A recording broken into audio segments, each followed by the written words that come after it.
There we go. Hello, hello, hello. I'll just say hello multiple times, so it's sort of like how this is zooming in over and over until I change pages, right? Okay, yeah, now you guys are getting me way too tired.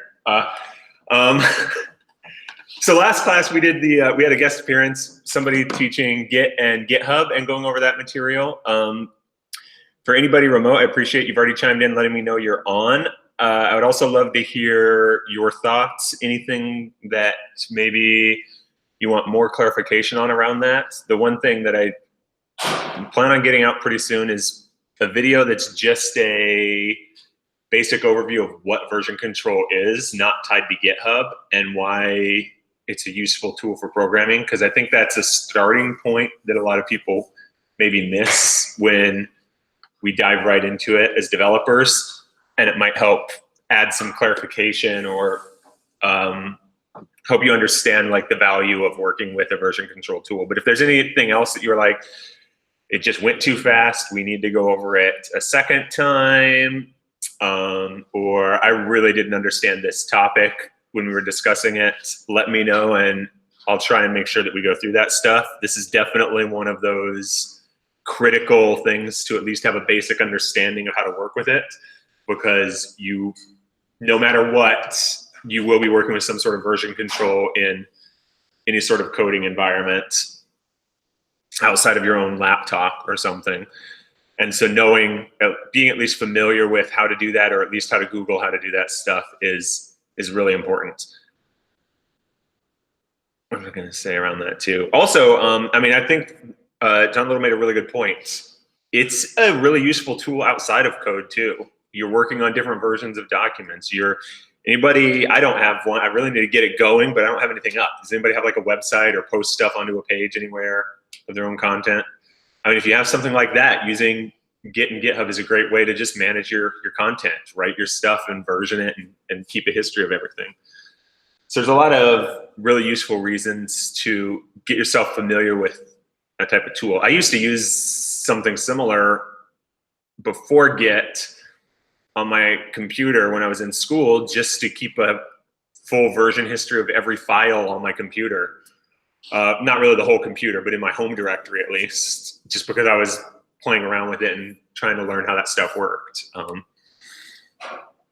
So I definitely encourage some of that. And in fact, the first thing I really want to make sure that we do today, sort of setting a basis for,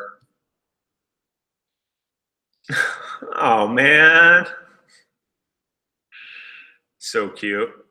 Setting a basis for everything going forward is, I want to say that going forward, even if an exercise that you work in class is going to be the code gets put into REPL IT to run and test, I want to encourage everybody to originally create their code in Cloud9 or whatever tool you want, but to have a Git repository and a GitHub repository where your code lives for all of the work that you're doing going forward.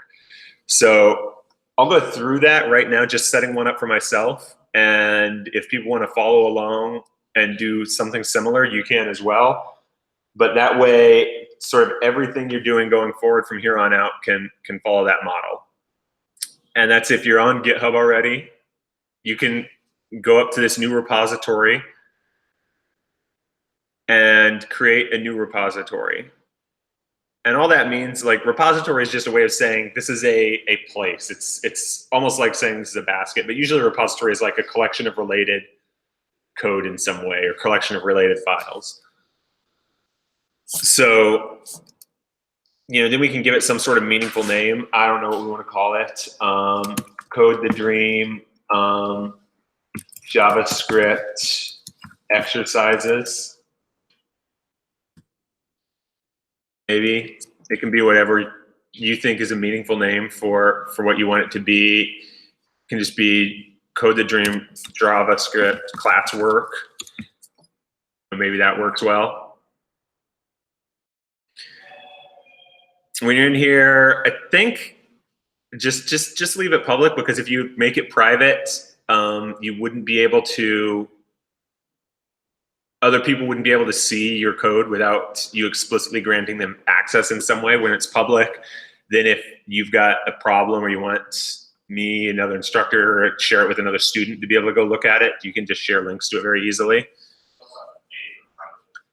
I can't remember what GitHub has changed their policy on that a lot. So I think you're allowed something like, I could be wrong, but I think you're allowed like 1 or maybe 3 private repos or something before you have to start paying. They've got like a very limited number, I think. And then you have to pay for them. They've been all over the place on that, trying to compete with the ones that just offer free unlimited private repos. So they've sort of expanded some of their features there. Not that really, honestly, if you tried to compare GitHub to like GitLab or Bitbucket or the other online Git repositories, there's not going to be a real comparison. It's massively larger than the other ones. Just the reason, it's just easier to work with that one and get comfortable with it.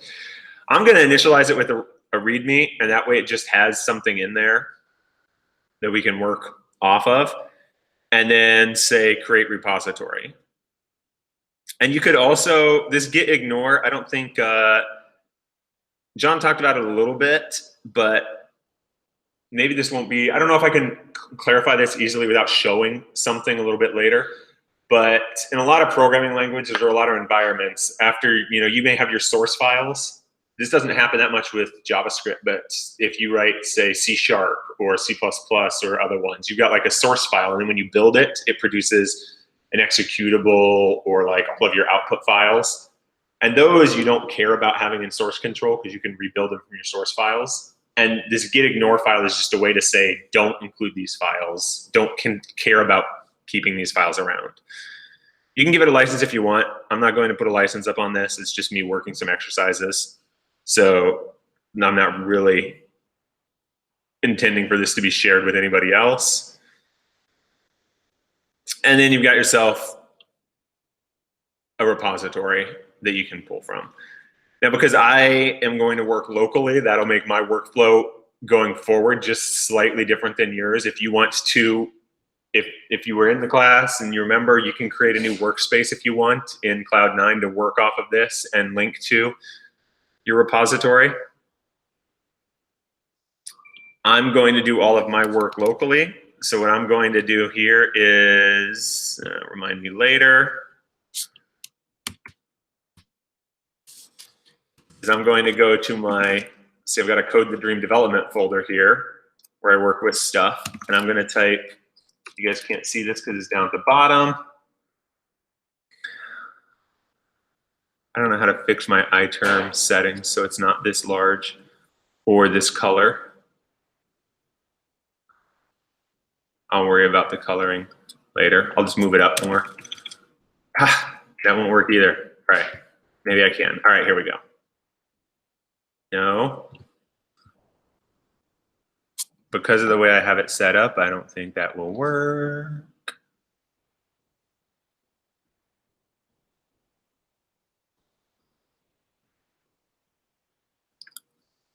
All right, I don't know what I'm doing. Maybe I can do this. Split horizontally. There we go.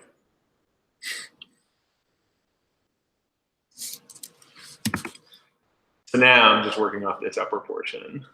Can I change my color too? Easily? Probably not.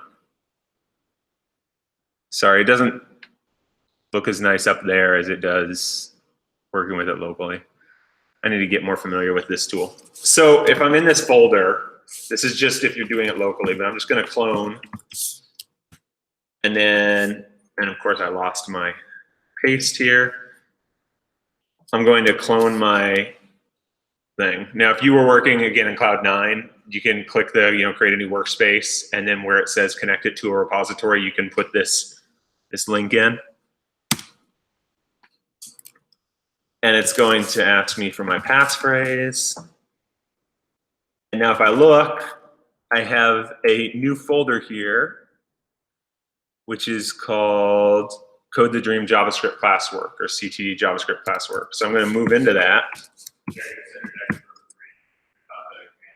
Yes.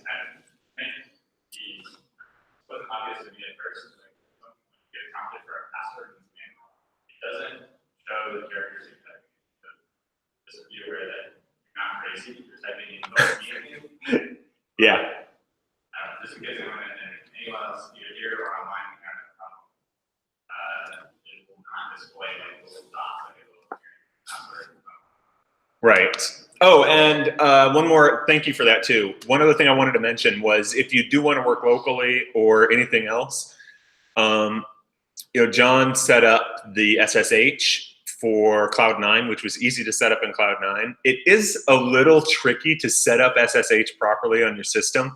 So honestly, for whatever you're doing currently, just to make your life easier for the time being, I would suggest just sticking with the HTTPS if you do it locally. If you're working in Cloud9, since it sort of manages that for you, don't worry about it. But if you want to do something locally, just use the HTTPS. The only difference, what's going to happen is whenever you try to push stuff up to your repository in GitHub, you'll have to put in your username and password so that it knows that you have permission to take this action. And that's really the only thing that it does, is it forces you to do that. If you've got SSH set up correctly, like I have it set up on this laptop, so I don't have to put that in. The password that I put in just now was not actually for GitHub. It was my password for my SSH key on my laptop so that it could read it and connect to stuff correctly. But you'll also see, and this, I don't know if Cloud9 is quite as nice here, but a lot of times, whatever environment you're in will be really useful and help give you information as you're working in it. So this says master when I stepped into this folder, right? It got added to my URL path here. Let me see if a Cloud9 environment. Okay, so that little bit that you're seeing there, the one in parentheses, that's telling you what branch you're on currently. So if you're ever like, ooh, what branch is this currently in? If you're inside of the folder that has that Git repository, then if your tooling, your environment has been set up nicely, it will give you these little bits of hints already. So that if you need to do like git branch to check what branch you're in, it's telling you right here. It's a nice little trick and just shortcut, so you don't always have to be searching around for what branch you're in. So this is what I want everybody to set up, something like this, so that when you're working going forward, all of your original work for classwork will go into this repository, and that way you're getting practice with Git, you're getting practice with GitHub, you're getting practice with this tooling so that hopefully you become more comfortable with it, but also at the same time, you're building up a history of these files. If, say, an example is, I'm sure people have been doing this, you're working on something on REPL IT and maybe it's almost working, but not quite, and you want to make changes, but you're afraid you'll break it. Well, if you're using Git and GitHub, you can save that version and then make whatever changes you want, and you can always go back to where you were very, very easily. And we'll continue to show examples of that more and more. But now I've got this new, let's see if this works. I don't know if it'll work. Yes, that worked. Sweet. I have multiple, oh no, did I lose my other one? No, I didn't. Good. So now I just opened my editor in my new folder too, because I like to work in this Visual Studio Code.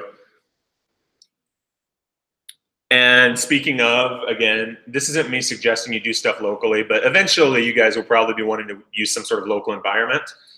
And I'll show you as I'm working in my repository here that, say, Visual Studio Code, for example, is smart enough to see that I am in a repository here. It actually sees my repository and can even help me out. So if I put extra notes here, this repository is for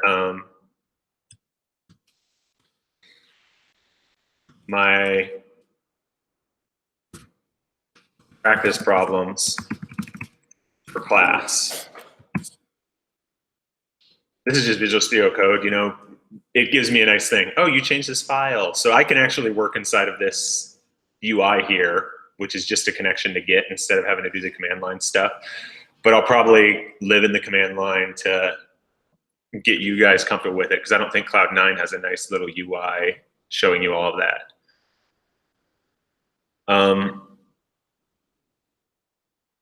Anybody want to take a moment and just check? Have people been following along? You guys getting a repository set up like this right now? Anybody feel like they need an extra hands to get this set up before we move forward much more today?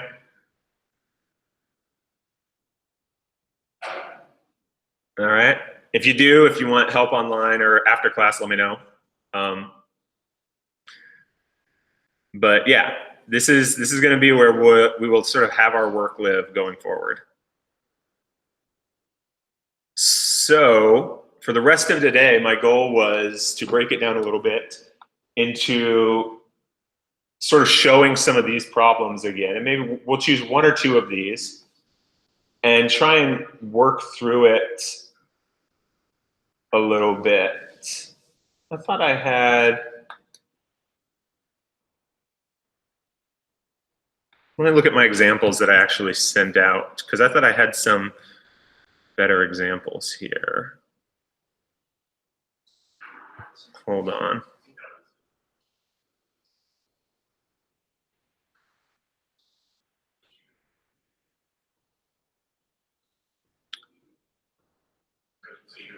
Okay, no, this is what I sent out. We talked last class about the example of sort of interleaving the arrays, right? Yeah. So I think what I wanted to do was maybe tackle one or two of these bit by bit, and hopefully some people tried to think through how they would break these down. But before I just go solving them, let's talk about what the bits are that we would need for it, right? So does anybody have one that they want us to start with? I don't have a preference here. What? Pig Latin. This one's a pretty complex one. So this is good, right? I put a mix in here of different levels of challenges so that people would, I didn't want people to think that they could write the code for some of these right away. I wanted them to stay outside of code, so I tried to give challenges that would be too intimidating to try and write into code. And that was sort of the intention. Like, I don't want these to be something where they're like, oh, I can code that up. I wanted them it to be too overwhelming for you to code it up, so that when you looked at it, you went, I can't code that up. And that will cause you to pause and think about how you would work through something instead. So let's, no, JD. Not right. All right.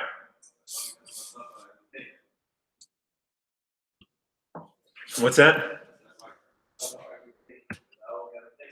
I always got to think. Well, that's good. So let's go ahead and just start working through how we would try and break this down, right? So here we've got a link here. Let me open up the Pig Latin rules.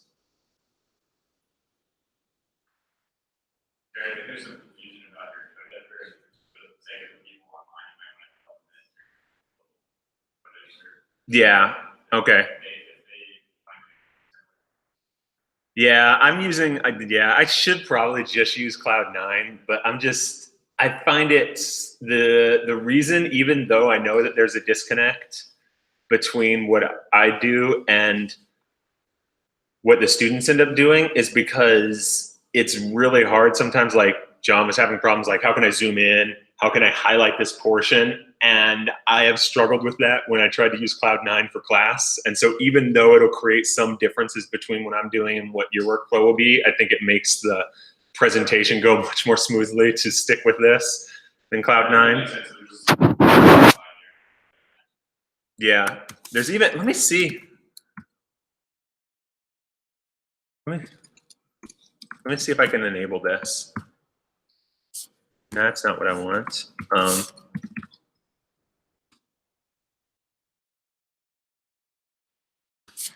Let's It's like a presenter mode in this too. I can't find it right now. I'm gonna do a quick Google search.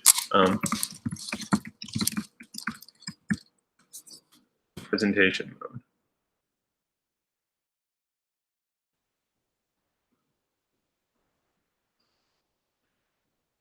That's not what I want. They added it recently to it. Oh well, I'll review that again later. So here's what I'm gonna do. Even though this is there's a lot here. Here's all these rules. Let me go ahead and start with this and say, all right, I want to do some Pig Latin. What are the rules for Pig Latin? So I'm gonna put a comment in here, and because I'm a proper lazy programmer, I'm gonna use this multi-line comment capability to just copy all of that syntax and make it a comment, and then I'm gonna break it up a little more so that it doesn't wrap around like mad.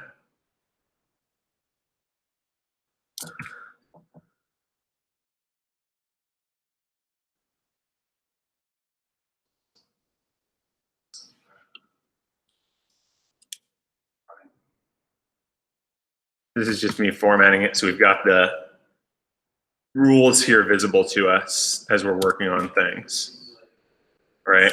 There are a lot of rules here for Pig Latin, so it already feels overwhelming, right? What's that?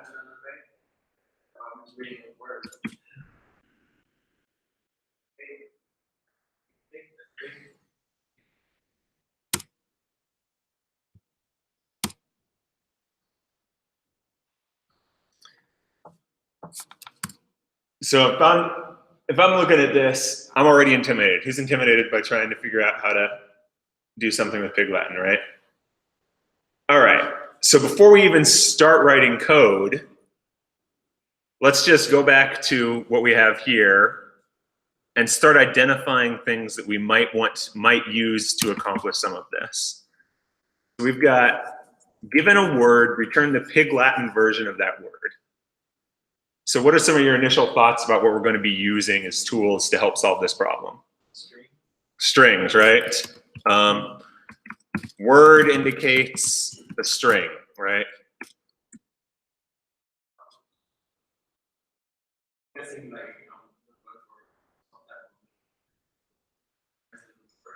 We're gonna have functions or methods.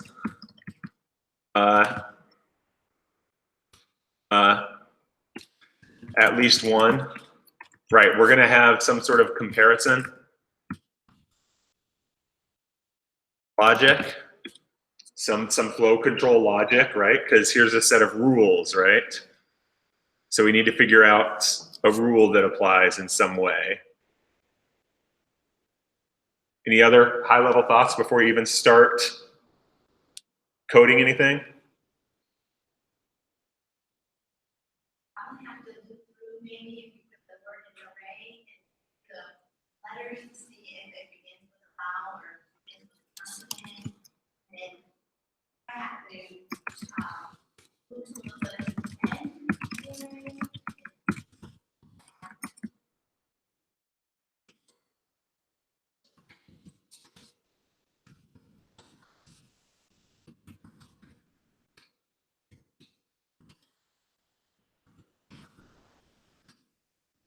All right, that's a good thought. Yeah, we're sort of just. This is in my mind. See, this is sort of critical to learning how to solve bigger problems. Is before you even start the coding process, don't get intimidated by the coding part first, because especially as new programmers, you're going to make so many mistakes in the syntax, so many little slight mistakes in trying to translate your logic to code, that you're going to get completely mixed up between what you think you're trying to do and how you're trying to do it. And when you're working on really small bits of code, like some of the stuff that we did in the first course, you may not notice that that's going to be a challenge. This is the type of problem where it really starts showing that you've got to break this stuff out, right? Are there any other thoughts before we even think about code or even pseudocode yet of how we might try and do something? Or what tools we're going to need? What's the string instances? Where do you know? Oh, I'm thinking.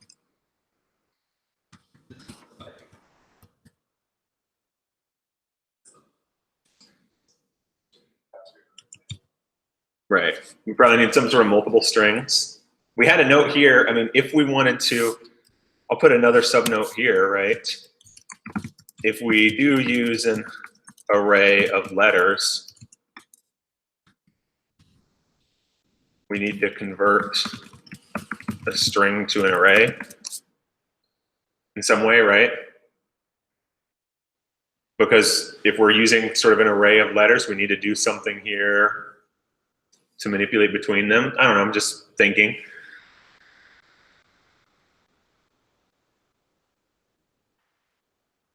Any other thoughts?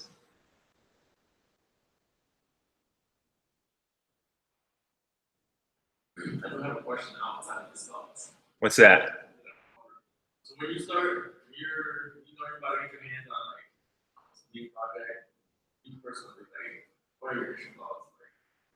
Like how do I do this? Like It depends on what I'm doing. I mean, that I think that's a really good question. I've been wanting to for a while do a conference presentation on how do you learn a code base, because I think if there's I'm going to step outside of our little project here, right? When you're coding for your job, very rarely are you given, here's a task and there's no code that exists whatsoever, go solve this problem. Most places, right? Like if you go work at, let's choose a big company everyone knows about, right? Like Microsoft. And they're like, okay, you're on the Office team and you're helping contribute to Word. We need to add a new feature to Word. I don't know what feature they're going to add. We want a plagiarism detection feature built into Word. So we've got a collection of, known documents that are uploaded, and we want you to add some code to compare a document against them to see if it's just a copy of them in some way, right? Complex feature. I went with some, but you're not going to be writing that from scratch. You're in an existing code base most of the time. So one of the challenges you'll have when they're a programmer is learning how to navigate an existing code base and work with it. That's a huge challenge. And one that I don't think I've never found anything that's explained how to do that well. So it's something that I've never found a good explanation for. But then sometimes you're given a problem which is called like it's greenfield. So it's like, we don't really have any code for this. Maybe we're adding, it's an add-on, it's a new, application we're building, it's something. And that will depend a lot on the scale of the project. But usually what I would say, and this class is more focused on the technical aspect of how to code. If this just the domain is interesting, but you're like, I don't really know if I want to code, there are so many other important roles on a team that are tied around that, right? Because you're not, at most companies, it depends on what you end up at, but you're not, as a developer, usually just sitting down and writing straight code. You're usually having to work with a project owner or a customer or other people and figure out what somebody wants. So before you even start writing code, you're breaking things down. This is us breaking it down at a low level, but you're taking a much higher level requirement, like that plagiarism one, as an example, or just a lot of things like that. And you're sitting down and saying, well, what do you actually want here, right? So if you have a project like that, depends on what your role is on a team. Usually as a starting programmer, your role wouldn't be, or a starting developer, your role wouldn't be asking and figuring this stuff out, because that's something you learn having been on a team for a while, is how to do some of this. But somebody on your team, whether it's the project owner, whether it's, the senior developers, somebody's probably talking with, whether it's an internal client or the external customer, and having a conversation. I mean, be saying like, okay, well, you want this feature. Do you have the existing documents that you want us to check against? Or what's the process for us getting those? Or do you have a plan for that, right? Do you want to be able to upload new ones some way? How do you want that to work? Do you want that to be a web page that you go to upload them? Do you want to do it from inside of Word? How do you want to accomplish this? Do you want it to be like a one button click? What do you want the output to look like to tell you whether we think it looks this way, right? And so there's a whole bunch of conversations. And then that leads to a very high level specification of the problem that you're trying to solve. And then you'll break that down into smaller problems, smaller individual things. And then you'll break that down into smaller individual things. And so it's really, talked about it in the first course, it's sort of abstractions all the way down. You've got this high level customer request and you're breaking it down into these tiny pieces that could be coded, and then you're putting all those back together into something larger. And so there's just layers and layers of, building stuff up and down this stack. I don't know if that. No, I was just catching on some points that also keep and like one thing that do like plagiarism. It's all about just grab documents and just start uploading. I would never thought about that. Like programs, plagiarism shit, like I don't know. So I understand where you're Right. And that's why this may seem, especially at this level, there's this point where at first it seems very reductive when I'm breaking stuff down. I think this is about the size of problem where people start to say, I can't even think about how to solve it. And so then it makes sense why I'm talking about breaking stuff down. But this is, in my mind, like, that's why I titled this video today, Thinking Like a Programmer, right? This is the important aspect of thinking like a programmer. I'll be honest, I'm bad with code syntax compared to other developers. There are people who memorize languages and can just write code, they can just fly. Their fingers just whip through coding in a language, and I'm like, I don't remember what that function's called. I don't remember the parameters to it. I gotta go look this up.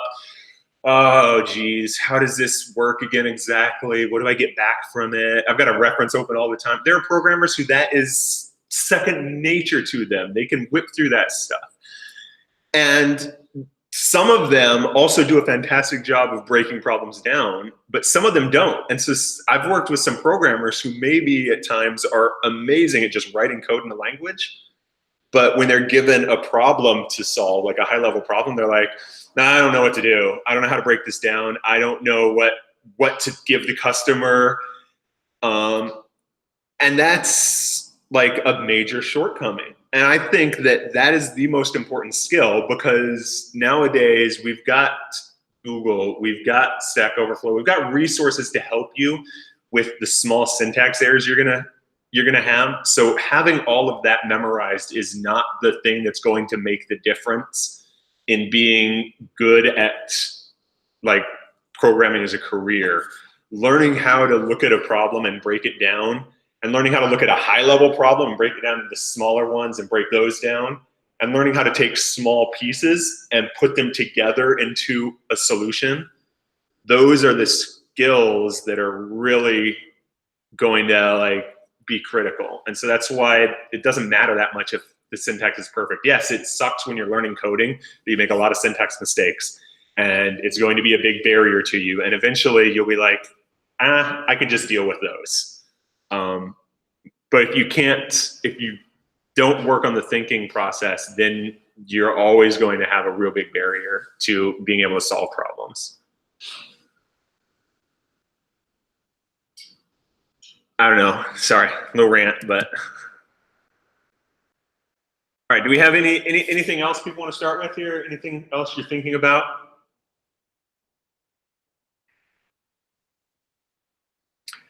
So here's one thing that's really great about this specific problem.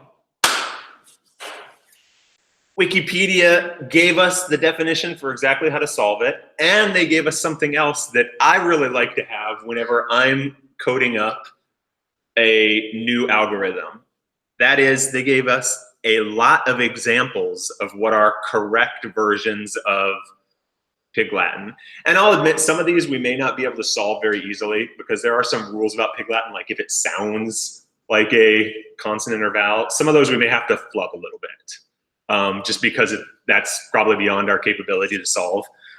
But we've got a bunch of really nice rules here, a bunch of really nice examples that we can use to test our code to say, did it work correctly with this, right? So the next question I would have as a developer is, anyone have like a thought about what their next step would be if they're trying to tackle this now? Because now we've sort of identified some of the tools we'll probably use. How might we put some of these together in a way that works? We could start with an array.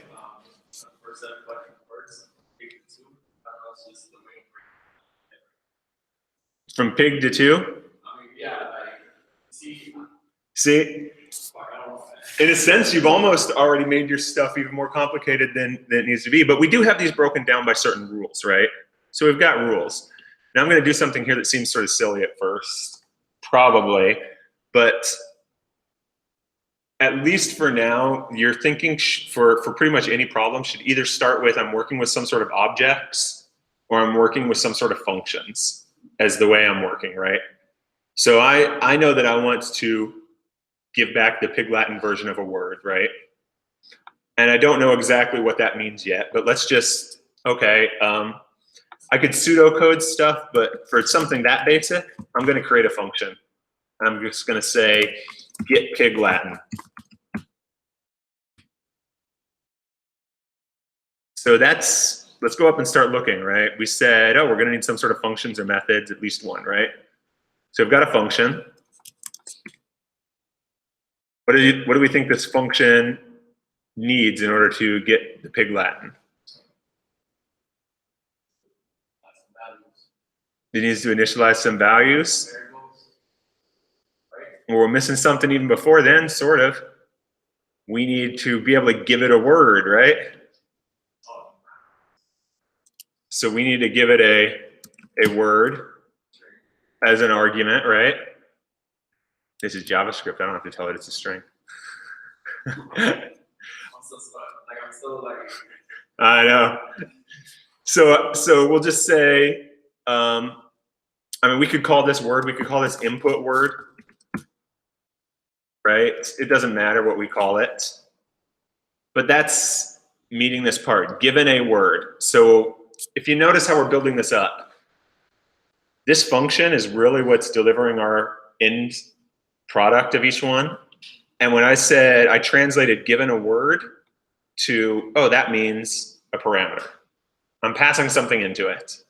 Given a word, oh, here's a word, right? Now this is where I said I'm gonna be very reductionist. I know what the right answer is for this, and this is gonna be sort of silly almost, right? I know that for pig, the right answer is igpay.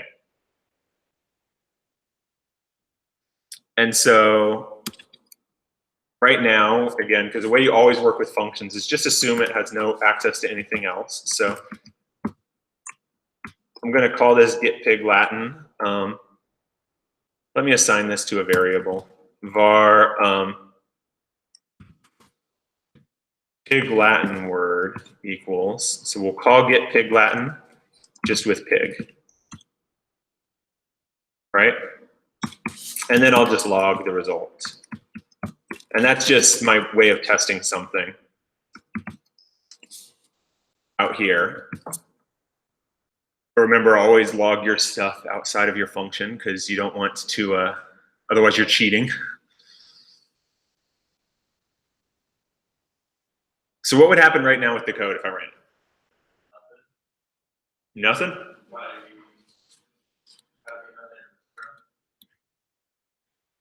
Let's see what happens. I don't know. Node piglatin.js, get back undefined.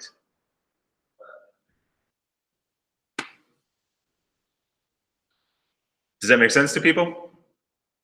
because basically we've got a function, we called the function, we stored the results of that function in this variable, and then we just logged it. But this function isn't returning anything, right? And by default, the function returns undefined, hence undefined. So again, this is where it's going to be sort of silly at first. Is I want to feel good about this first before I do anything else. I want to know that I've solved one case. So I'm literally going to write this for my own sake.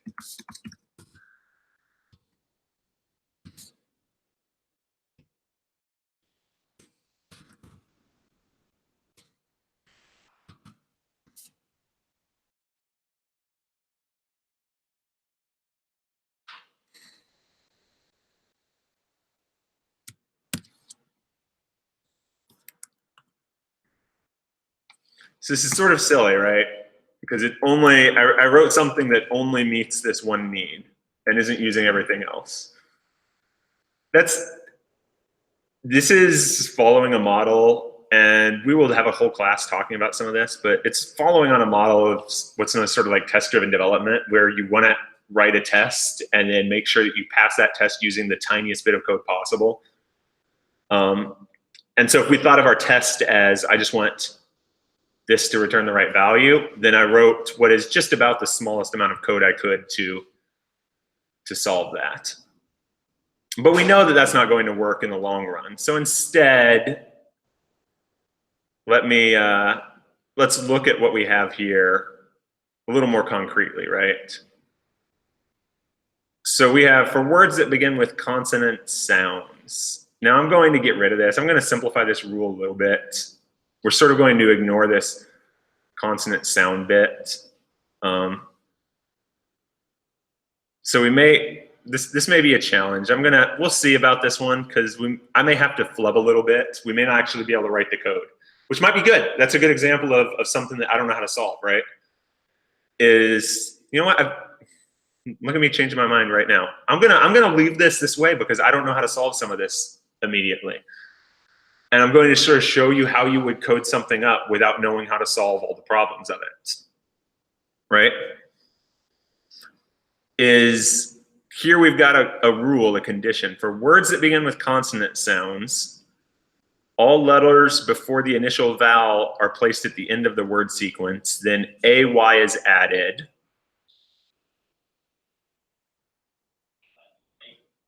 Attenley. So the way I do this is just check to see if the first letter is a vowel and time, and take the first letter off the beginning of the word, add it then with it. We can, but I'm going to assume, even before that, I'm going to act like I don't know how to do some of that stuff, but I know what I want to do, right? So what I want is, if I'm reading these instructions, and this is the same thing as the initial bit up here, right? So now we've got sub-instructions that are going to help us solve Pig Latin. This is good. This will be a good example for pretty much the whole class, I think. I think this will take us all class, and we may not even finish the code, but it'll be a really good one to work. Let's just read this line. For words that begin with consonant sounds, if I'm trying to think about what that is in code, how would I represent trying to do something like that? What does that sound like out of our toolbox of tools?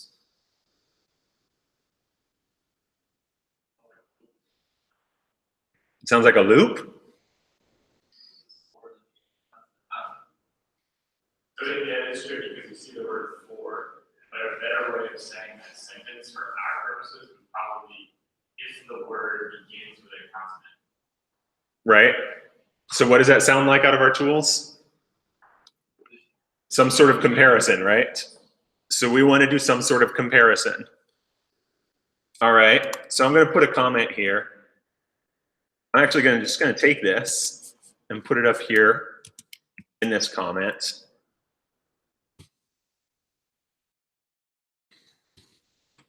And reword it, right?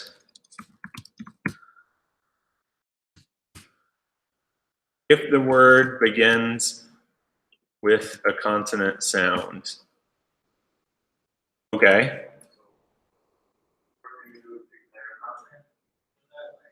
So this is sort of learning how, like,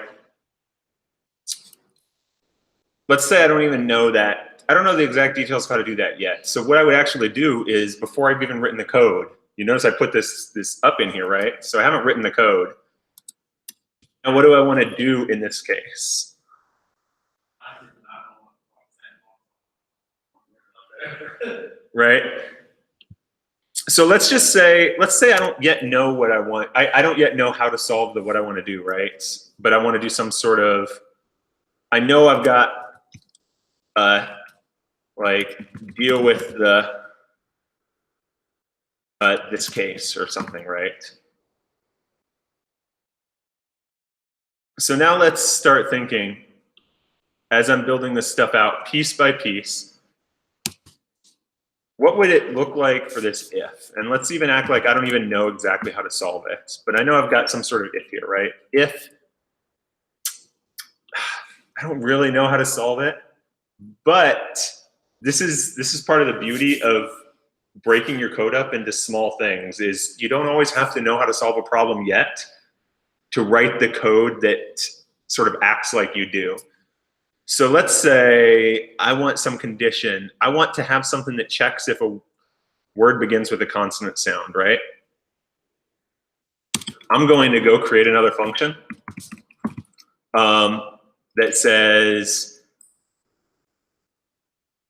begins with consonant sound. And it's going to take a word.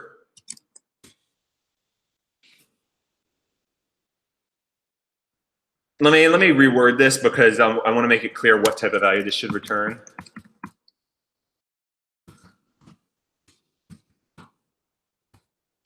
So what do we think the type of value this function should return is?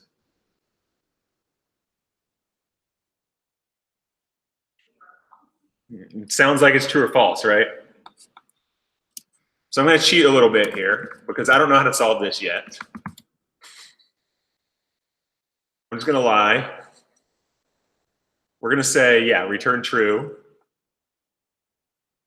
But now I can use this function here in this conditional if block here and say, does word begin with consonant sound? And I'm just going to pass my word into it.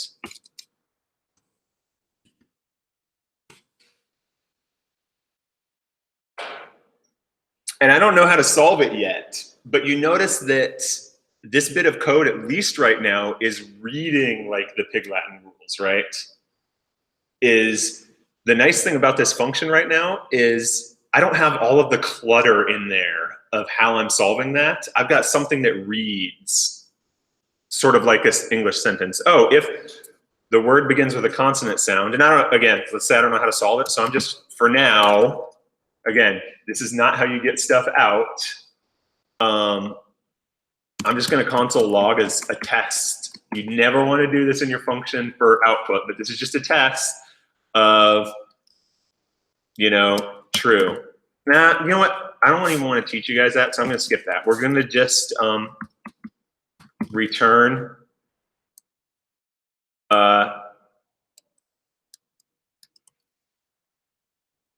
return something out of it to get it out, right? We're just going to say what the word is, like input word begins with consonant sound, right?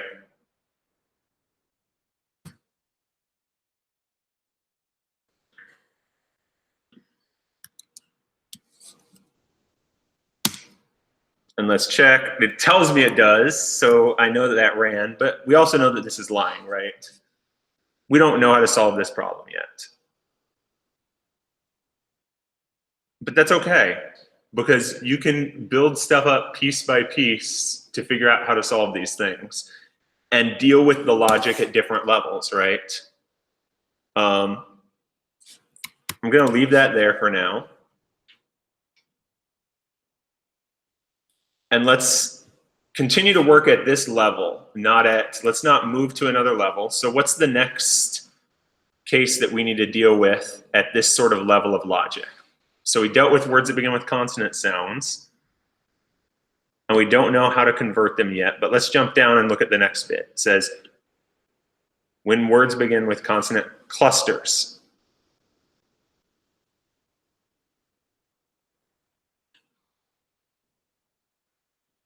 All right.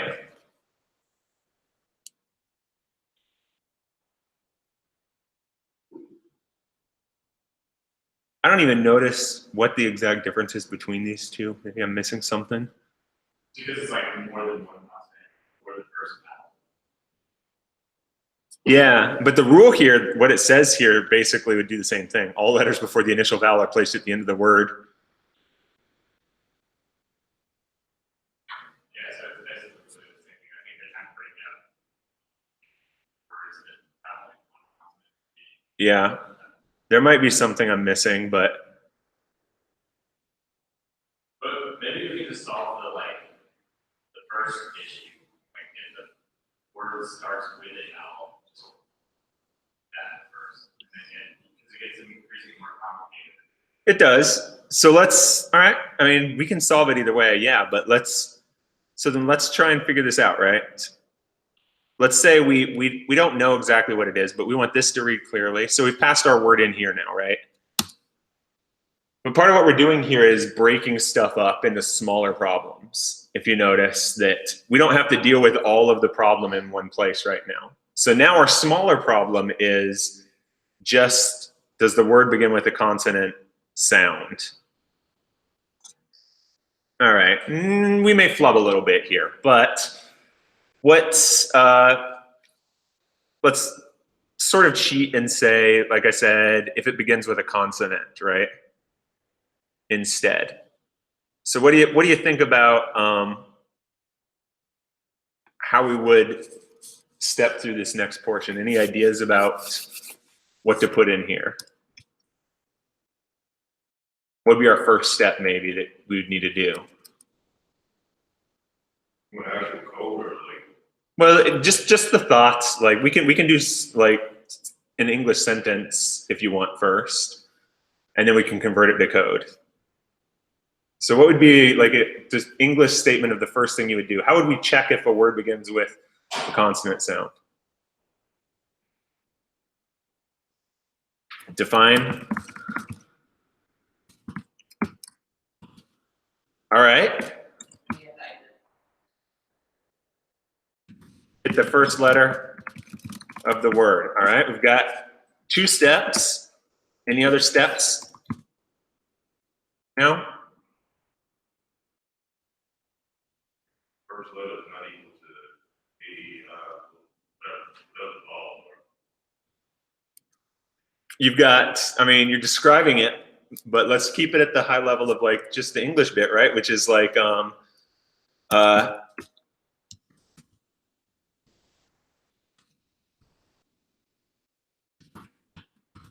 check if the first letter is a consonant, right? So sort of, so we've got some logic here, and what do we want to do if it is a consonant? Yeah, at this point, you know, it's, like I say, we're trying to write it in English, but sometimes, maybe I'll even get rid of the check here. So it's a little more. If the first letter is not a consonant, what do we want to do? Return false, right? And so we're mixing a little bit. So this is sort of this mixture of English and code, but we're creating this structure and we're not yet bound by the syntax of how do I solve this. We're thinking in just a little bit of English, but we're starting to put it into code. We're combining those 2 worlds, and now we can start breaking it out and saying, oh, how do I do these different things, right? What is a consonant? You know what? This is me being a big fan of functions.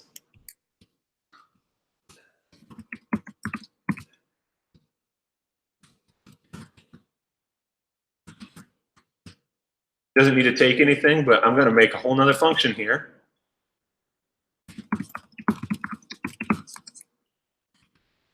And this is just going to return the consonants. And we could do this a lot of different ways. Anyone have what do you think? Should we just return a string of the consonants? Should we return an array?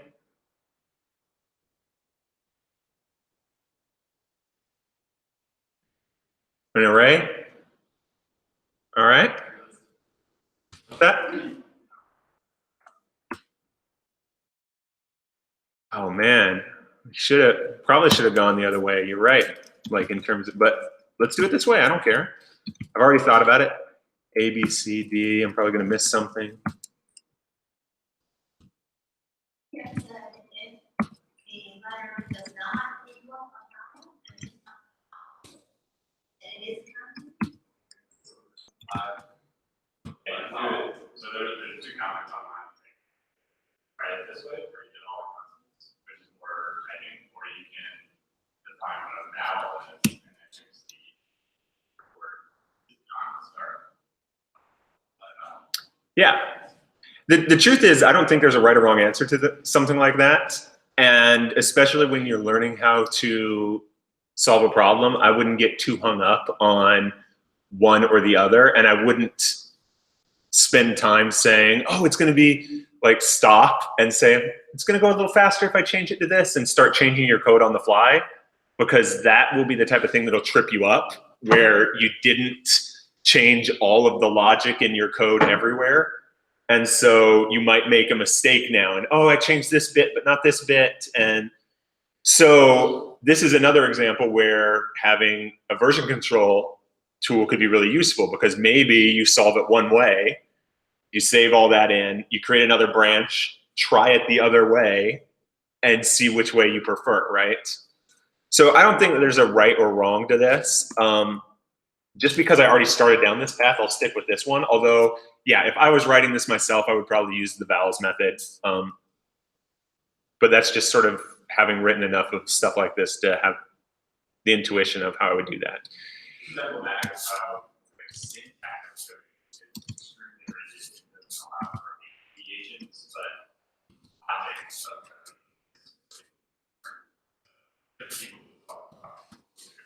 Right. but there's a really long way. As long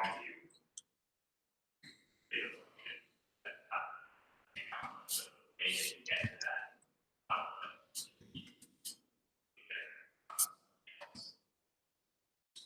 Right. And in fact, in a minute, you'll see me change this logic a little bit. But for now, I'm going to leave it in here and leave it this way. In a minute, you'll see me evolve it in a way that makes it easier to change, and you'll sort of see why that's the case. But for now, all right, I may be missing one. I don't know. So I can get my consonants, right? All right, so now I want to be able to get the first letter of the word. And this might be the type of thing where you don't know how to solve that off the top of your head, and maybe there's a quick Google search, right? Oh, I don't know how to get the first letter of a string in JavaScript, but I know that I need to do that. So that's the point where there's no real shame in saying, oh, let me go over here. Now I know, there's a lot of ways to do this, but I might, if I'm trying to learn the language, if I'm just trying to solve a problem, I may just Google it. But if I'm trying to learn the language, I might go over here and try and read through my different options and figure out what's going to work well. What can I do? I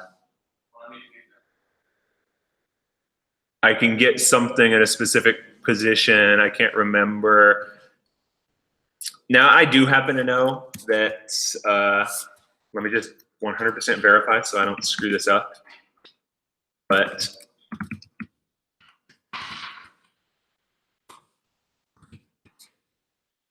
I happen to remember that I can get the first any character out of a string using the same array syntax that I use elsewhere. So you guys probably can't see that.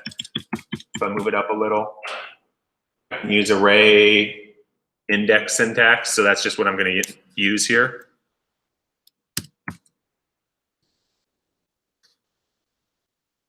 Var first letter equals word of 0, right? All right, so now I've got a little bit of code. Now we've got this bit of logic, which again might be another challenge that is a challenge. How do I do this? I want to find if the first letter is a consonant. So if first letter, I don't know. I don't know exactly what I need to do here to solve that. So now you got to start thinking about what we actually have concrete wise. So we've got an array out of this, and we've got a string. What tool that we've already done before would allow us to solve this problem if we want to see if, what are we trying to do generically?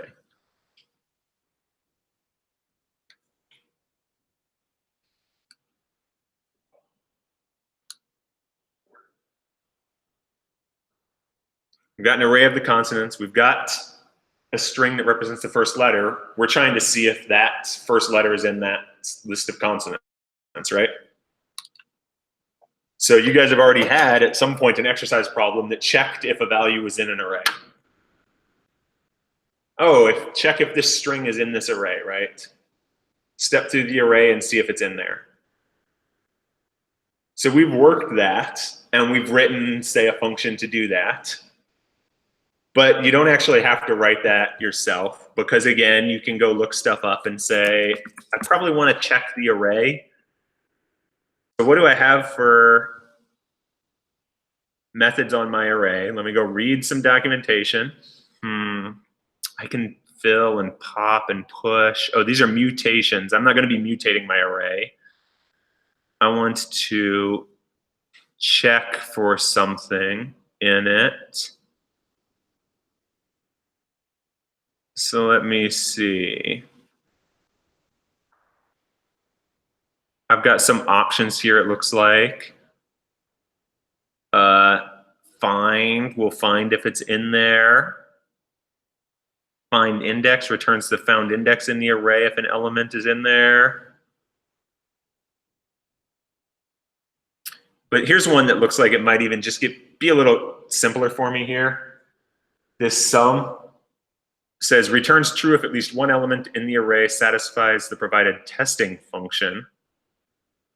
Yeah, maybe it's easier, maybe it's not, because maybe I have to provide a function.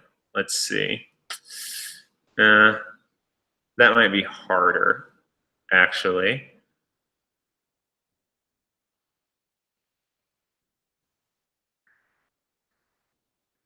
See, I actually thought for a second there arrays had like a contains, but maybe they don't. So that may make it just slightly more challenging, right? So let's see here. I want to.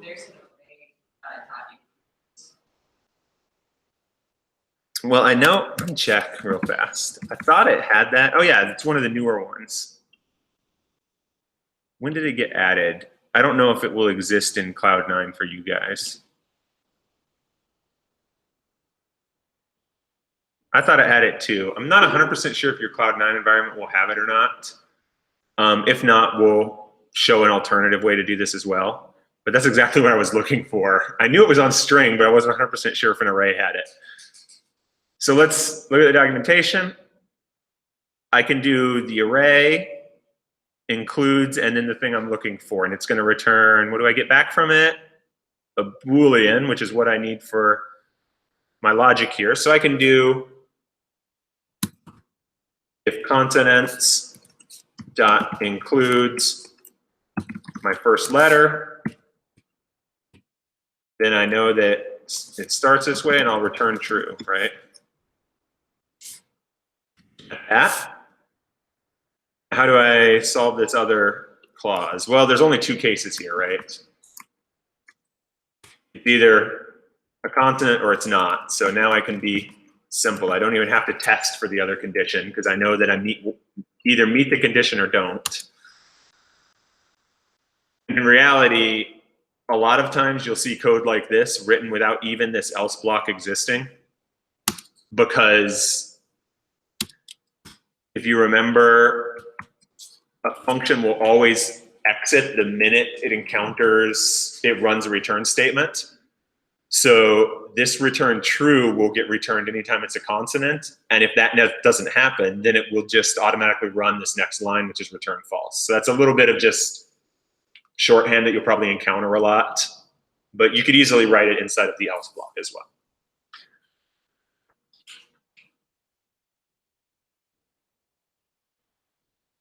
So we've got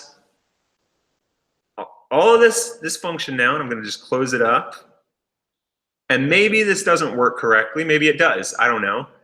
But I've written a lot of code here all at once. So what I would do if I'm writing code like this is I'm going to want to test that this function works correctly right now, because it's a sub bit of logic here, right?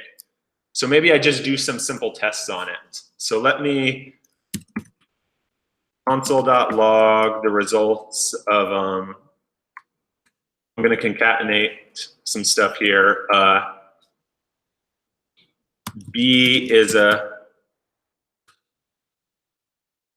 B a consonant?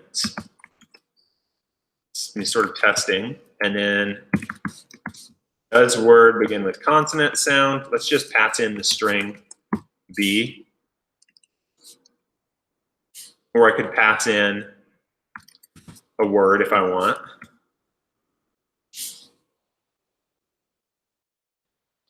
And let's see what happens here.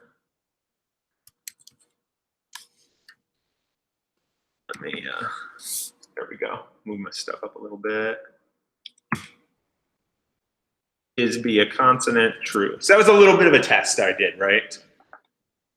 And I really recommend whenever you're working with code, like building something like this, you're doing that over and over. You're testing these little things as you construct them. So run a test, and maybe I have, I want to run a whole bunch of other little tests against it to check for other ones. But it looks like it's working. It tells me if that word begins with a consonant sound for B at least, right? So now I might delete that. That was just a little test I did. So, no, I didn't look at my code, but, oh, it told me pig begins with a consonant sound. Cool. So let's try another case, right? Let's try,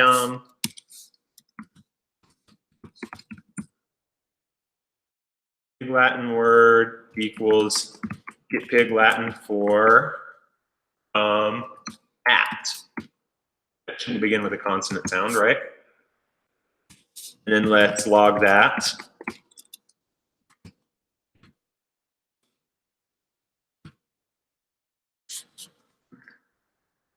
So now we've got an extra test that we're going to run here. A couple cases. Ooh, undefined. Okay. Anyone see why we get undefined for that?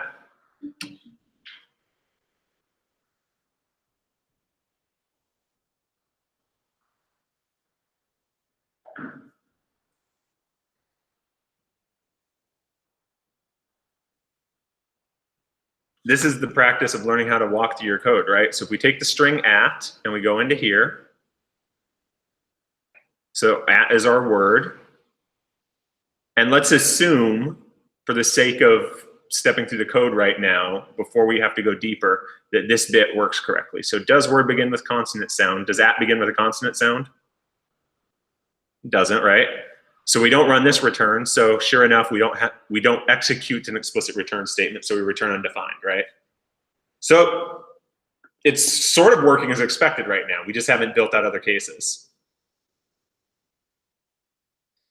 I'm going to put a case down here just to deal with any cases we haven't dealt with.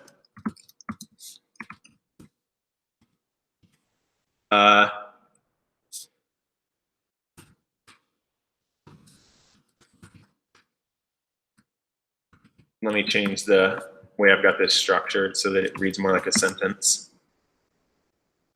I'll move this input word bit to the end.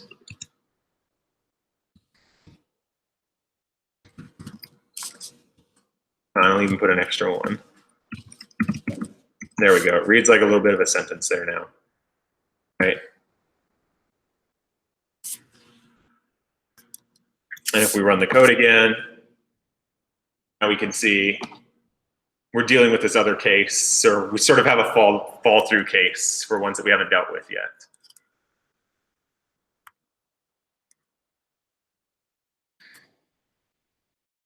All right.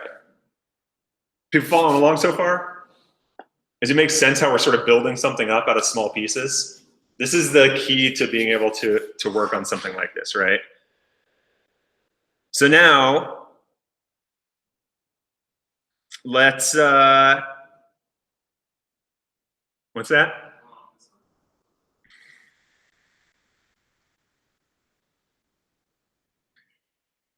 What do we want our next step to be? So we know we can go into here.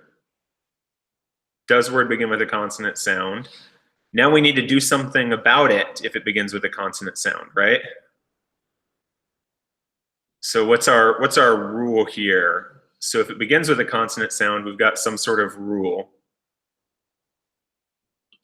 about how it works. All right. Again, following the same practice that we just did, I don't want to solve that problem yet. I want to act like it's solved and act like it's solved somewhere else and then go and solve it separately. So I'm going to act like I solved it by, instead of solving it right here in line, I'm going to go create another function that says translate word that begins with consonant sound and pass the input word into it. I don't have this function yet, but I'm just going to go ahead and create it right up here.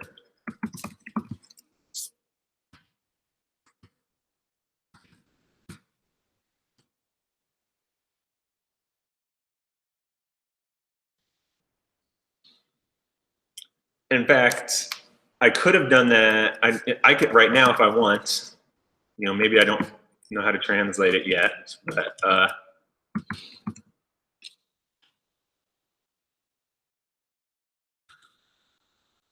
I might say,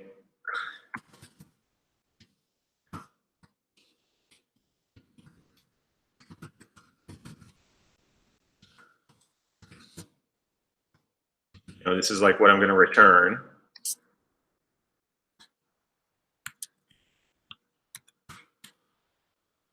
It tells me I haven't yet implemented a translation for it. But the beautiful part is here, this code reads very cleanly as if I did, right? I pulled all of that ugly logic about how I do these things. It's hidden. And if I read this, it says, this almost reads like an English sentence. If the word begins with a consonant sound, then return the way that translate the word that begins with a consonant sound, use that rule to translate it, and return that. Right? And I didn't have all of the ugly logic that we're going to have, like all of this ugly logic isn't in that function. I pulled it out. And however I'm going to solve this isn't there. I gave it a nice meaningful name that I can read and can hide it inside of this function. So far, I mean, I hope this is helpful in figuring out how to construct something like this. You guys following along? Feel free to speak up on Slack too if it's making sense or if it's not. But you'll notice there's a lot of little cheating bits and a lot of things where I'm just putting in comments because I don't know how to solve something yet.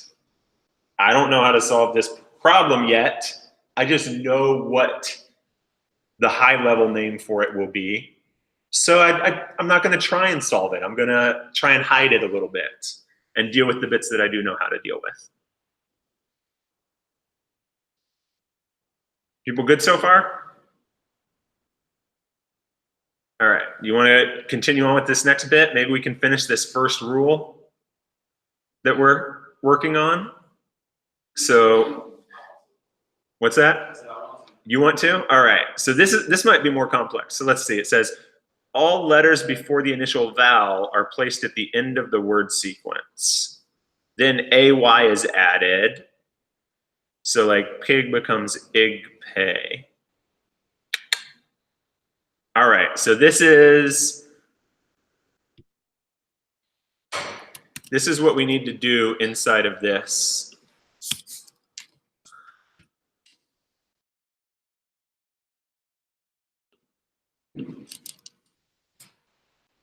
Is we need to implement this bit of logic.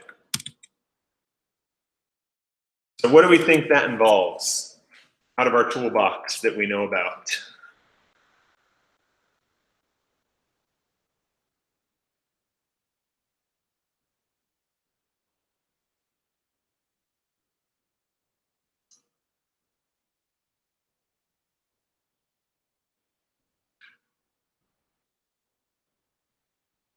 Say something about,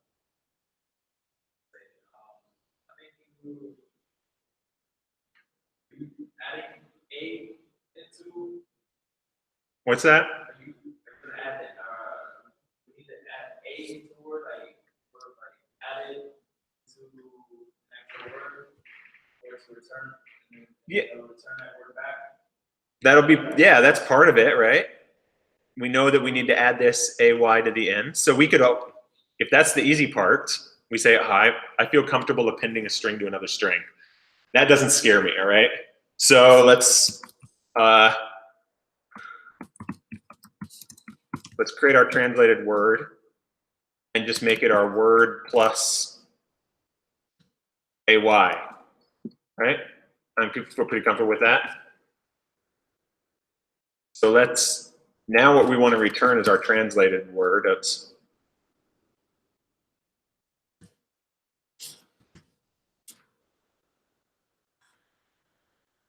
and I felt comfortable putting that straight into code instead of like putting a comment, because that one's not something that should be intimidating to people anymore, right? That's really just straightforward. So we're doing part of it. All right. We did this portion. Awesome. We've already solved that. We haven't done this bit of the logic.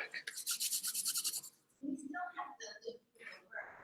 I know in the include the consonant end of the word. Then we're gonna have Right. We still have, we've got this challenging bit of finding this bit right here. All letters before the initial vowel are placed at the end of the word sequence, right? All right. So out of our toolbox, I mean, you talked about it there a little bit, right? We've got some sort of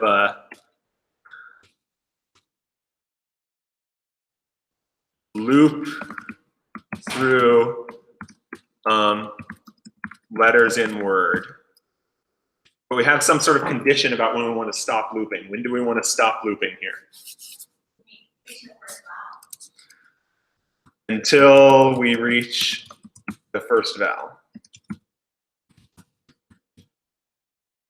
All right. So now we've reached this state. We figured out where that first vowel is in some way. So you notice again, I'm not writing code. I'm trying to write it down in some English so that I'll be able to translate it later. So assuming we have that, what's the next step? Which goes to the consonant. So I'm going to, and this is a little bit cheating, right? But I'll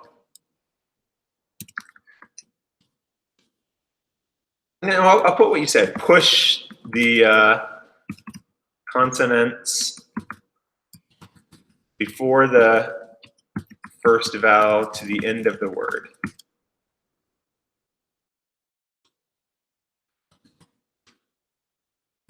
All right. Is that our only action we want to take? Then it would be before, then we would add it. Then we add the AY. Okay. What? A. A. Little fawns going on. A. All right. Somebody actually laughed at that. Pity laugh. All right. So let's think about this then. So we want this is what we think accomplishes this essentially accomplishes this. At least we think so right now, right? So now let's start figuring out how we want to accomplish these bits. So we want to loop through the letters in the word.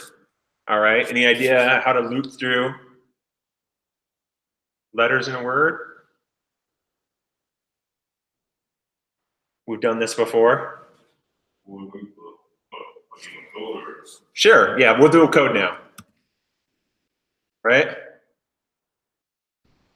Let's give it some meaningful thing. We're going to start at a letter. What?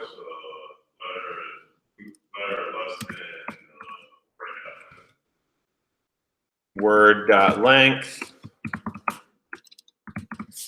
I should actually call this like letter index probably.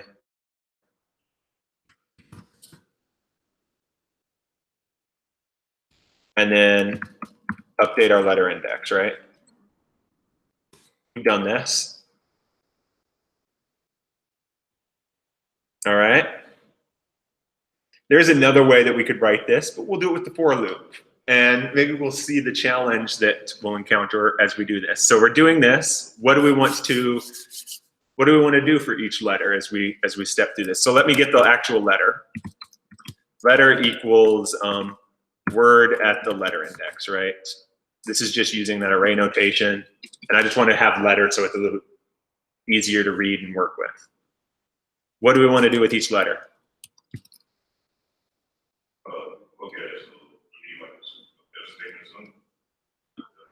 What? Yeah, what are we doing to, what are we trying to figure out about this letter? Okay.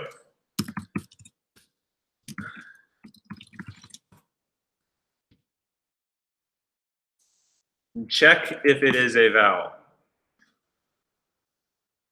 Compare it to the array and return. Right. And this is where, this is what I was waiting for us to get back to, right? Is we begin to see some interesting things here. We want to check if the letter is a vowel. So if we wanted to do that, we could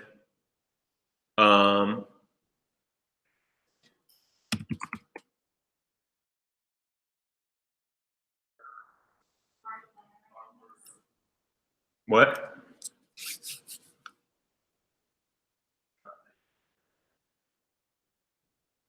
So let's expand this guy as it's a little bit of a reference almost.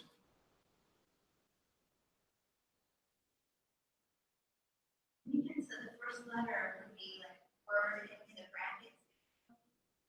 That kind of, the first letters, you had word zero matches. Well, that's what this is doing, is it's getting the letter at the position that we are in as we iterate through, step by step.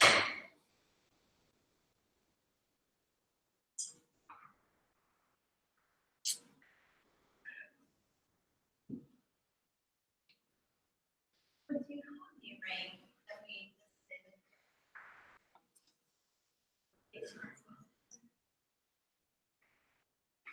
Well, what are the steps we need to do to check if the letter is a vowel? We need to, there's several steps involved there.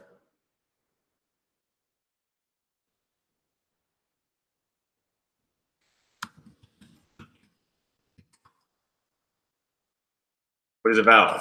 How do we know what a vowel is? What? If it's not one of the consonants? All right, so let's say, let's get our consonants again. This is gonna look interesting.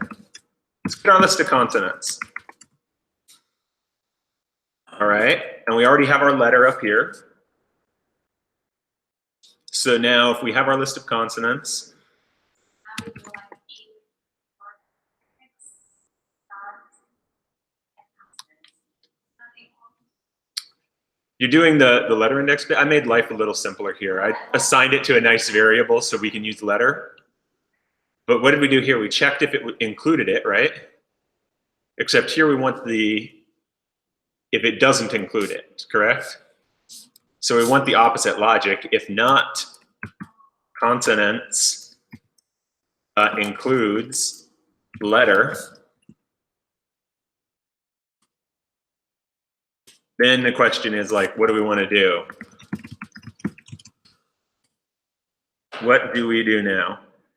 But let me rearrange this code just a tiny bit here.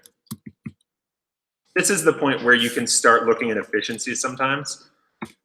Okay, I created a letter here. I got a list of consonants here, and then I did my conditional check here.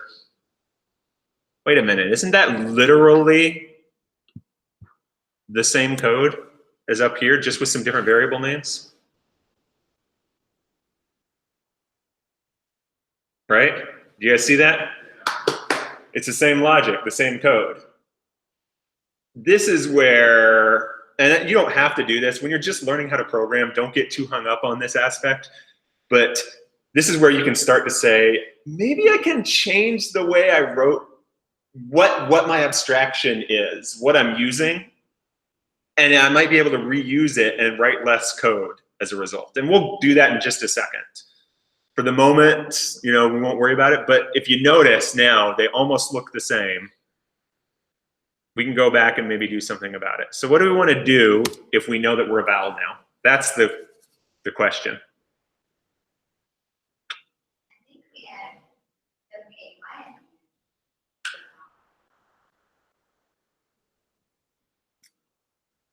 This is the tricky part, right? So what have we done so far? Let's think about what we're doing. Let's just open a file and just like think about what we're doing here. I'll make this really big. We'll do like smile, right? So basically what we're doing here is we checked here, we're at 0. We know that this isn't a vowel, assuming all of our logic is correct, right? So now we're at 1. We check it. Our letter index is 1. We know that that's not a vowel. Now we're at 2. We check that. It is a vowel. So the information that we have available to us is we're at position 2. We have our letter index. We have our original word up here, and we know we're at position 2. What do we want to do now with that bit of information now that we're there? This is the part where there's not, we've been using a lot of tools to help build this stuff out, right? This is the part where you have to try and think through something maybe a little tricky or a little different. It's not exactly just leverage an existing tool.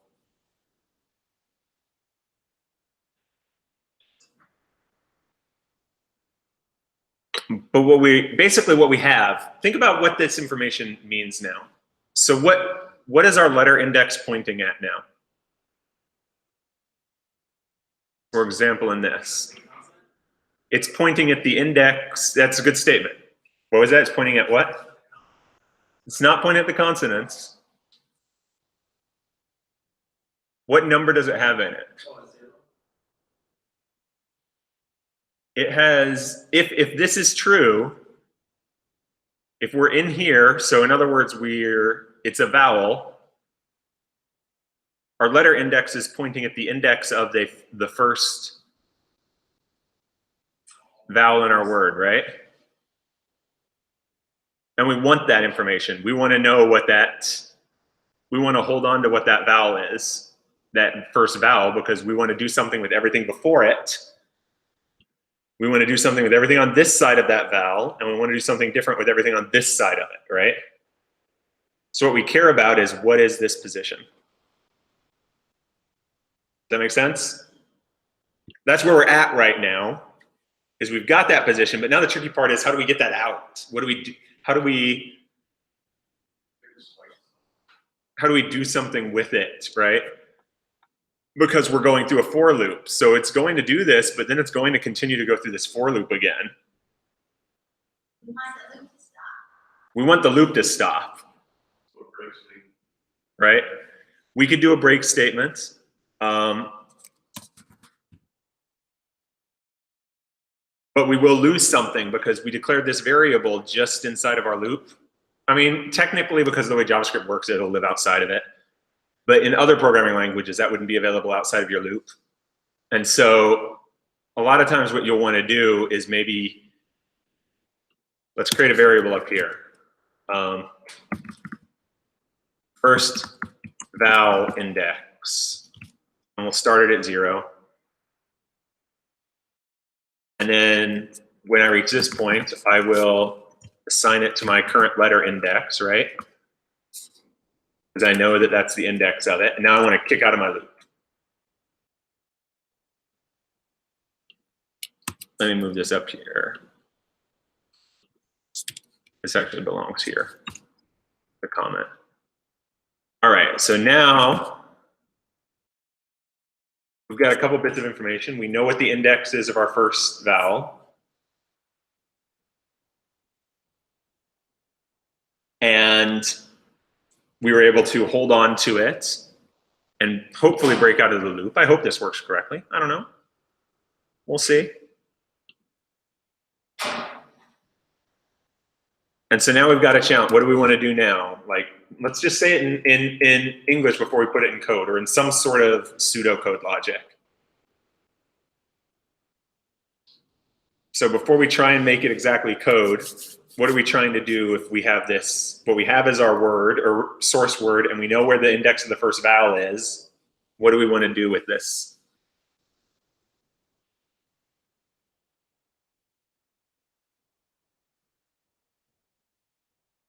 What's that? Move what to the end? Everything before the. Move everything before the first vowel to the end, right? Yeah, that's fine. That's the challenge. What's that? The comment below. Oh yeah, it does. I mean, sometimes you end up doing that. I forget that I already put that comment there as a placeholder. Now what I'm going to do here is, I know I'm going to be wanting to work with this translated word. One thing we haven't talked a lot about is words are immutable in JavaScript, so you can't actually change the word. You can reassign another value to it. But everything I'm doing here, I really want to be the translated word that I work with. And let's just start it off as an empty string. It doesn't matter. Now I can't reassign it here. There we go. So now the challenge is, how do I do that, right? There's a little bit of coding challenge here. It's like, how do I get my word from a certain index to a point to like the end of the word? And then how do I get the first half of the word, right? So there's sort of two parts of even this. We've got two things that we need to do. We need to get the first half of the word. We need to get the second half of the word. We're sort of splitting it up, right?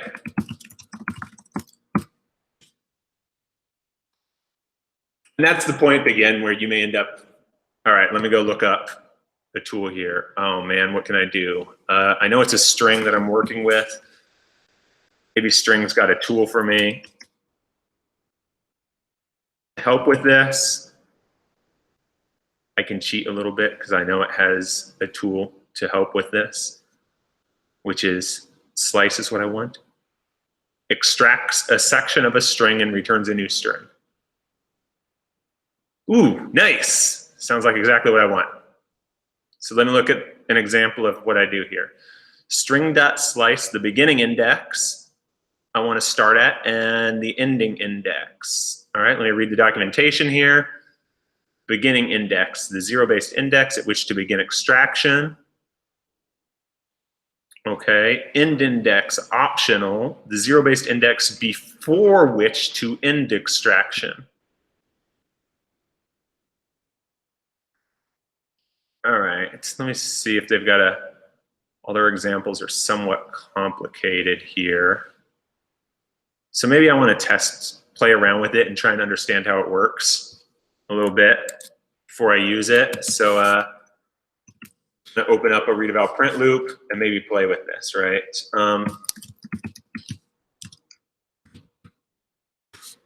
Let me just call this temp.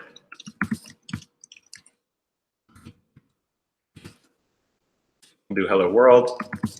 What was that? Slice, right?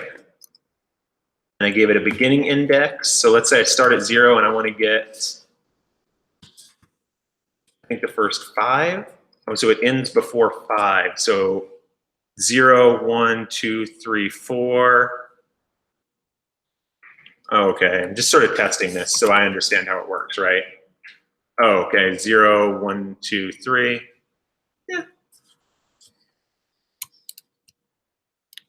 This makes sense to people, roughly how that works. All right. So let's the first part. Anyone? We have our word. What do we want to get for the first part? 0, we start at 0, and what are we going to?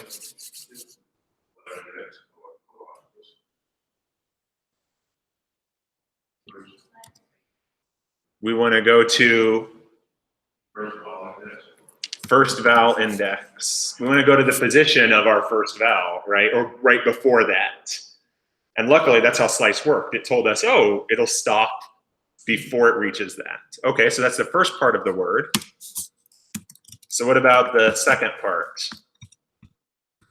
We want to get a slice here, except where's our slice starting this time? First vowel index. Oops. And how far do we want to go? The rest of the word, right? And since the second parameter was optional, we don't need it. Okay, so now we've got 2 strings.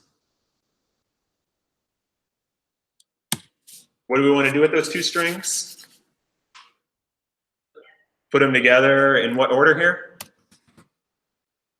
Translated word equals second part plus first part.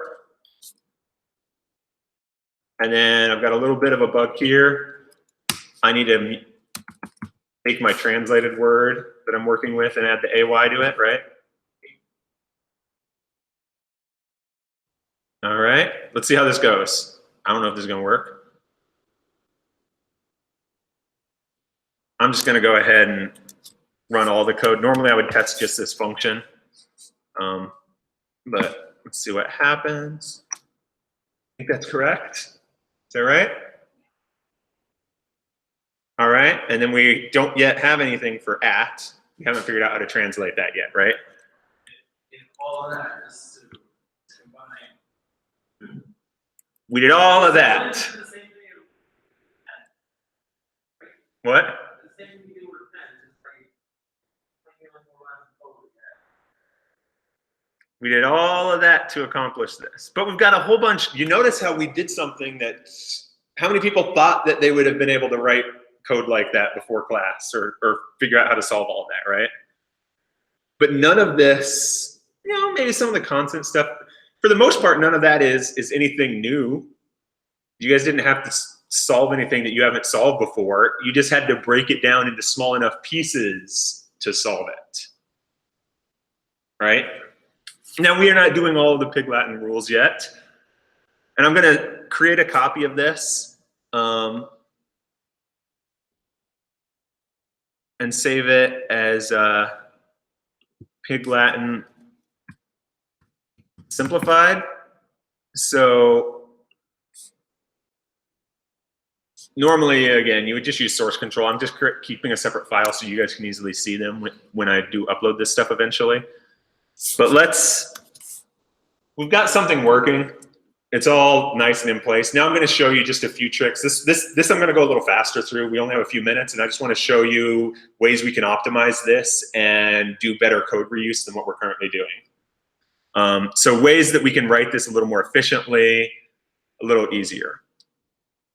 So you notice what I said here was, oh look, all this logic looks like it's the same as up here, right? So what I'm going to actually do is I could just rename this potentially. What I'm going to do is create a is consonant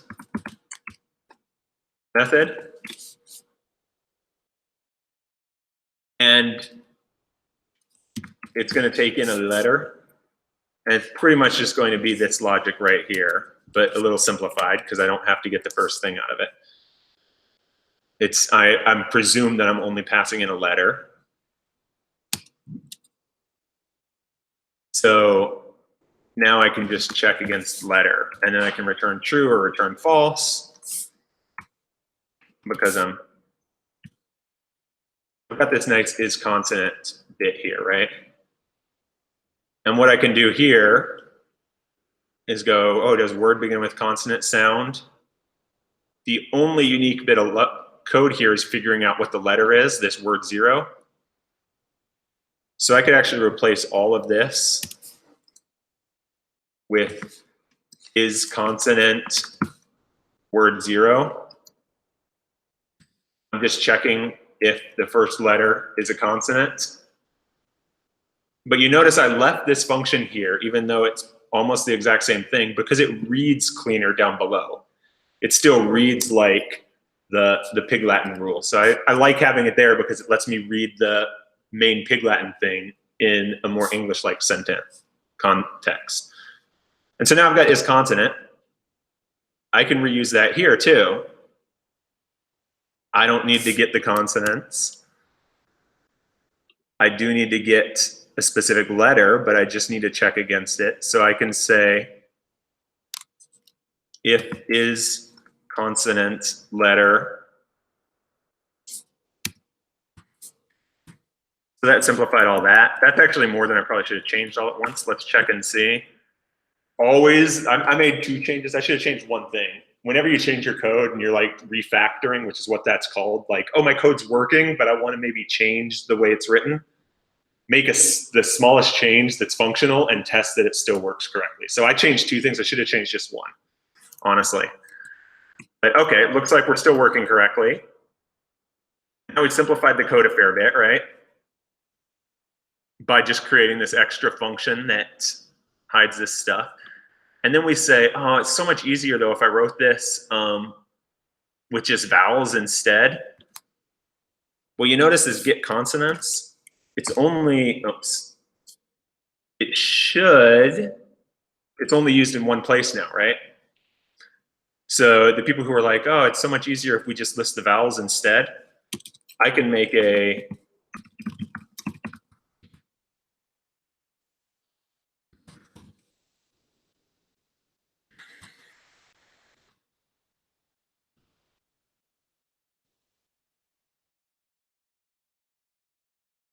get vowels, and I can just change the logic in here.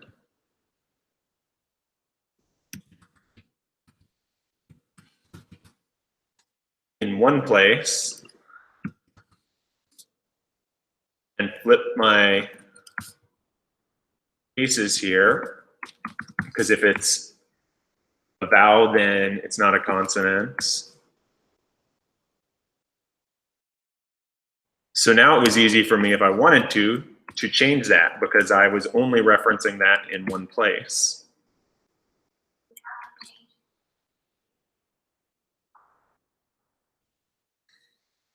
Here.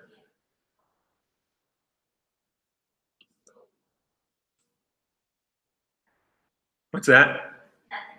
The key here is the function is self-contained. And so as long as is consonant still returns true when it's a consonant and false when it's not, it doesn't matter what the logic inside of there is. And that's all I changed was how it worked internally. So none of the code that relies on it had to change. So it sort of simplified that. And now we could actually even simplify this because this, you know, using a break and stuff, you know, may not be the simplest way to accomplish that. So there's a lot of different ways that we could write this, but we could do something like a while instead if we wanted. So another example of changing this, and you'll notice me being, I'm not just completely killing it first. I'm going to copy it here. Letter index equals 0, while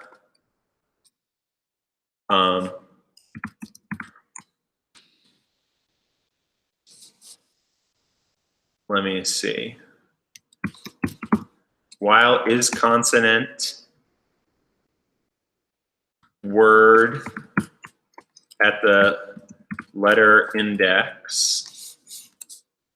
So while this is still a consonant, the only thing I need to do in here is increment my letter index. I need to change my logic. So, okay, check if the word at my current index is a consonant. If it is, then increment my index. And if it's not, then I'm done. Interesting here is I've got this whole first vowel index. I could actually replace that now, get rid of it, but in order to not change too much of the code, I'm just going to set that to my letter index. For now, let me see if that works. There might be something wrong with the logic there. So I did some more refactoring there, and I can get rid of this whole. Double check, because I still had that in there. Yeah, I got rid of that whole for loop with this much more compact while version in this case, right? And that's just because it was easier, but there was nothing wrong with the other approach. And you shouldn't feel intimidated like I have to write it this way or that way. I'm just showing you that you can go back and look at it after maybe you solve something and say, oh, I could simplify the way this is written. You're saying that write those first, and then you kind of take some more time. Oh, I can do this a lot more simply, have a lot less time to code, right? But just take a few extra minutes. Make the code look much more beautiful, which is really helpful, not just for you, but in the code also. Well, that's another kind of courses. Right, very, very true. In fact, I've heard exactly what you were saying. I love the letter reference, right? If I had more time, I would have written a shorter letter. I've also heard it said in programming, a common statement is a 3-step process. Get it working, get it clean, and get it fast. And get it fast. A lot of times developers, especially who are new, will be like, oh, the code's so slow, I need to optimize it. Like, don't worry about that at first. Get it working, figure out how to get something working, then clean it up so that it's a lot cleaner, and then worry about other stuff later. But the working is the most important part. Don't worry about, did you write this the best way at first? You notice we didn't, and then we went back and changed it. But because of how, I still had some bits that I already knew were gonna make it easier, but it was easy for us to go back and change it afterwards once we had something in place. And then we didn't get bogged down with like, oh, I need to do vowels instead because it's going to be easier. We just kept going down the road that we had. And we've got the first rule of Pig Latin, right? We don't have the other ones in place. But we've got the first rule at least. Looks like it's working. And we could have more test cases if we wanted. So let's try another test case here to see what happens.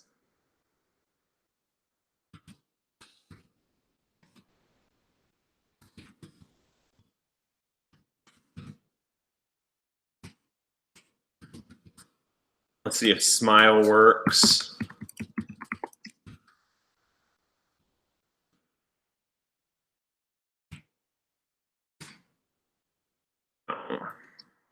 Something wrong here?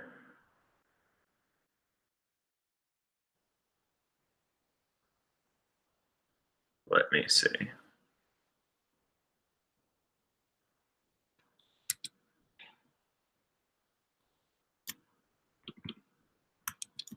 Oh, I renamed my function, or my program, right? It's Pig Latin Simplified. I'm running. Oh, look, I have a bug in it. I was wrong. My simplified version isn't working. See? I have been mistaken because I wasn't running the right code all along. So I need to revert, get rid of all this, keep going. All right, what did I have here? Let me go back to what? Yeah, see? Everyone does this. All right, let's get back to this point. What do I have here? Oh.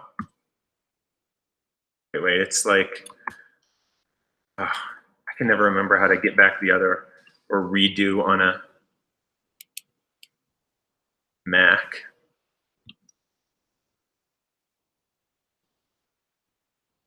Redo. Yeah, it is. Oh, Command. No, it's like Command Shift C, right? Oh, Command Shift C. All right, there we go.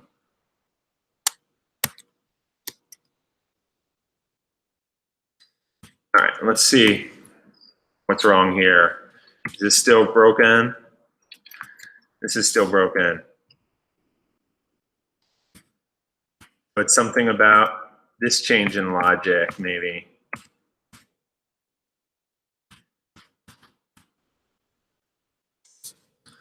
Now let's see. Are we still broken? At that point,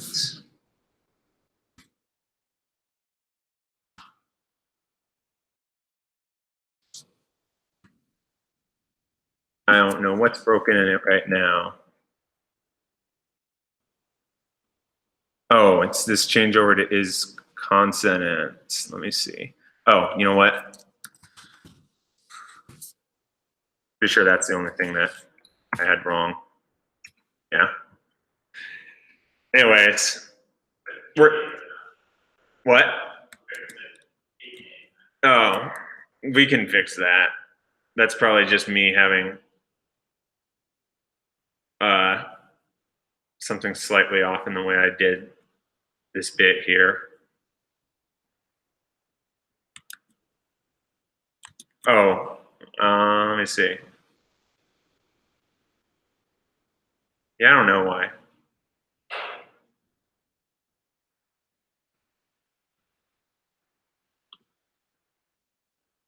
Because the slice dot doesn't, the slice 0, 1, 0, 1, it just takes. But it doesn't take the first letter.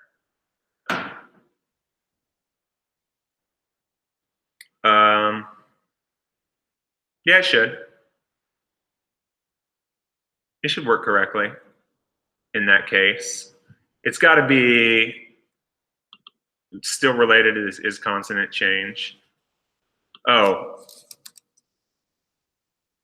because I didn't negate that, right? That's what you were saying before. What? Yeah, that's what you were saying before, right? So when I changed that, I actually changed the logic. I didn't leave the negation in. So I needed the negation. All right, we're at time, so I don't want to keep people over, but yeah, all of those changes, you could still, that minification stuff still works. You know, the refactoring, vowels. That's also the example of why you want to make one change at a time, because you will break your code.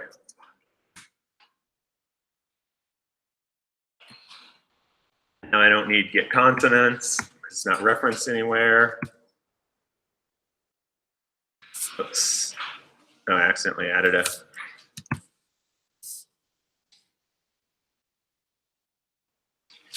Right, and all of that other logic could be simplified still as well.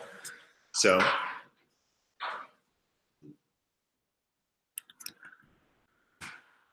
All right, we actually went to time. I hope this was useful, like working through a problem this deep collectively and sort of how you would break something down. Anybody remote, chime in if you know, it worked well, it didn't, let me know, but we're gonna get done. I can stay around for a little bit if people still have questions afterwards. All right, see you guys later.